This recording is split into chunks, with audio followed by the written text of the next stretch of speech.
પુરુષોત્તમ માસના પ્રારંભે કેનેડાના ત્રિવેણી મંદિર ખાતે રામકથાનો પ્રારંભ કરવામાં આવ્યો છે.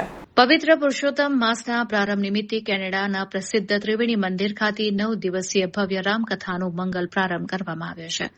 આ ધાર્મિક મહોત્સવ અંતર્ગત જાણીતા વક્તા પૂજ્ય શ્રી શ્યામભાઈ ઠાકરના મુખારવિંદેથી રામકથાની અમૃતવાણી વહી રહી છે.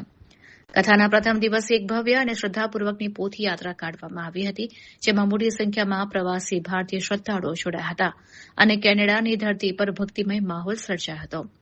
આ ભગીરથ ધાર્મિક કાર્યનું આયોજન મુખ્ય યજમાન મહેશભાઈ તથા બગાની પરિવાર અને સુંદરકાંડ પરિવાર ટોરેન્ટોના વિશેષ સહયોગથી કરવામાં આવ્યું.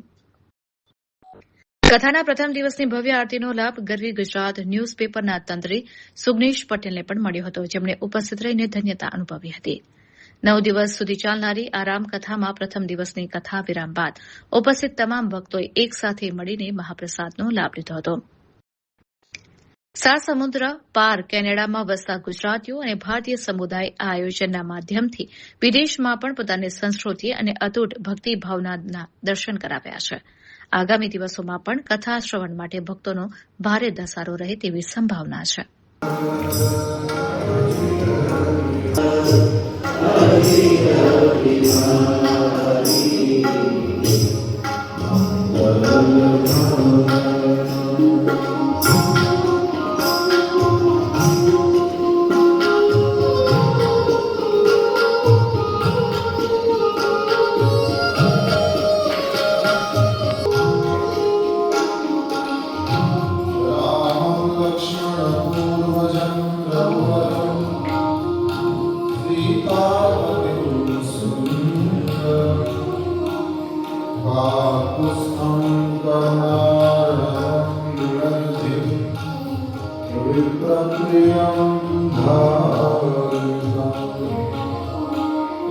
राजेन्द्रं सत्यसन्धं दशरथतनयं श्यामं नीलाञ्जश्यामलकोमलाङ्गं सीतासमा